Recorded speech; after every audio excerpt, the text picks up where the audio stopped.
Oke, ditunggu sebentar ya baksonya. Ini tak panasin dulu kuahnya, sambil nyiapin sambelnya. Dekat pos ronda ini kok merinding ya? Kayak ada yang ngawasin dari atas, kira-kira ada apa nih? Coba ku tengok.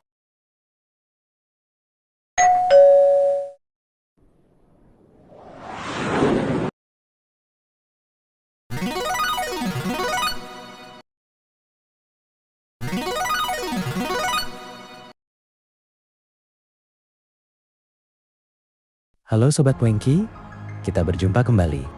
Perkenalkan, ini adalah Anas. Saya akan menjelaskan mengenai profil dari Anas terlebih dahulu ya teman-teman. Anas saat ini berusia 31 tahun, berasal dari Kabupaten Semarang. Dia anak kedua dari 2 bersaudara, memiliki kakak perempuan. Dia bernama Islam. Saat ini sudah berkeluarga, beristri, berumur 30 tahun, dan memiliki 2 anak perempuan, masing-masing berusia 10 dan 6 tahun. Anas sekeluarga berdomisili di daerah Jepara, Jawa Tengah. Saya kira cukup profil dari Anas, saatnya kita menuju ceritanya. Anas mempunyai cerita horor ketika berumur 11 tahun di tahun 2006. Saat itu, dia masih kelas 6 SD. Untuk pertama kali dalam hidupnya, dia melihat makhluk gaib secara langsung. Anas tinggal di suatu desa yang ada di Kabupaten Semarang bersama kedua orang tua dan kakaknya. Seperti inilah kondisi rumah Anas. Ada 4 rumah. Posisi rumah Anas ada di paling kiri dari layar. Tak jauh dari rumahnya berdiri pos ronda yang sudah tidak lagi digunakan, meski sekilas terlihat masih bagus. Dan disinilah si Anas berjumpa dengan sesosok makhluk gaib.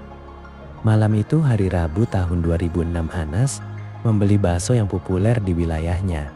Sebut saja bakso Bang Udin. Gerobak Bang Udin diparkir persis di depan pos ronda.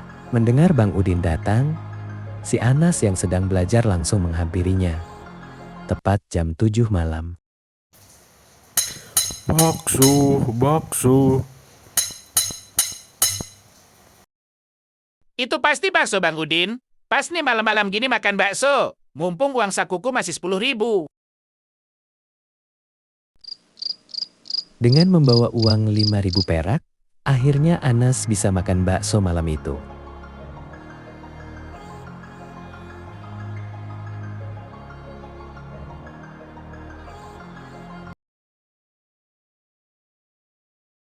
Bang Udin beli bakso dong.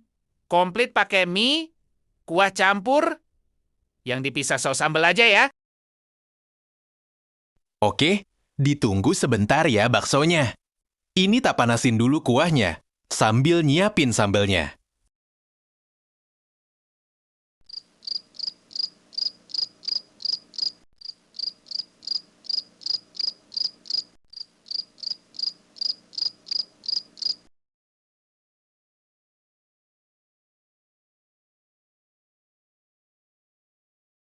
Makasih Bang Udin, mumpung masih anget tak makan baksonya. 5.000 perak bisa kenyang malam ini.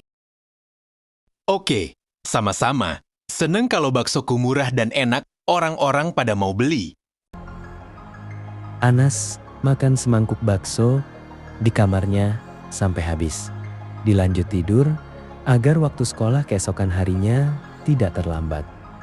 Hari itu tampak biasa-biasa saja. Tidak ada yang aneh sama sekali.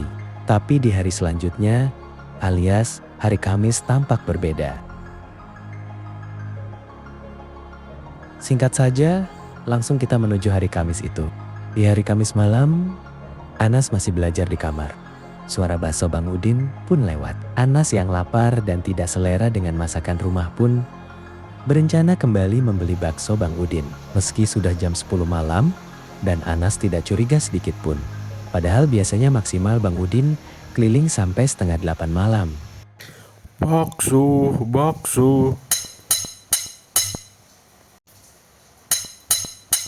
Beli bakso lagi ya? Dari sore belum makan aku. Masak di rumah, adanya cuma telur goreng. Anehnya, saat dia keluar rumah, Uangnya tiba-tiba jatuh.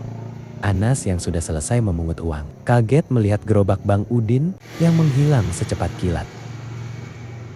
Uangnya pakai jatuh segala untuk gak terbang jauh.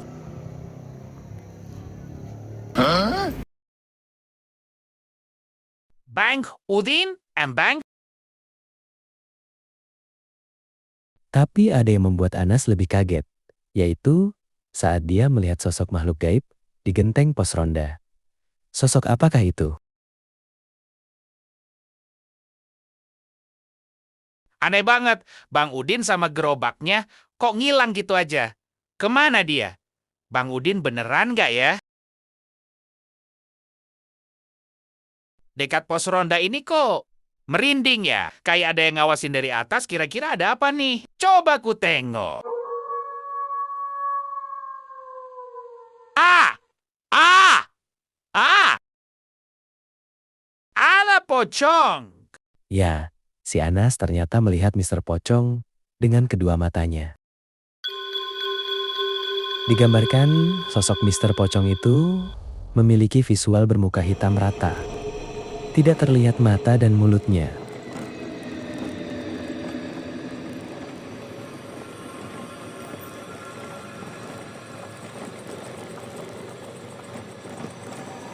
Tentu saja, Anas lari terbirit-birit sampai rumah.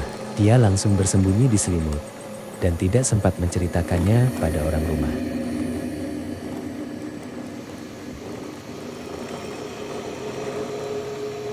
Tak lama Anas pun tertidur sampai pagi.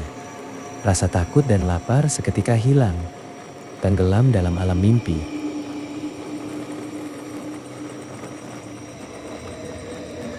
Ya, itulah cerita dari Anas tentang pengalamannya pertama kali melihat makhluk gaib.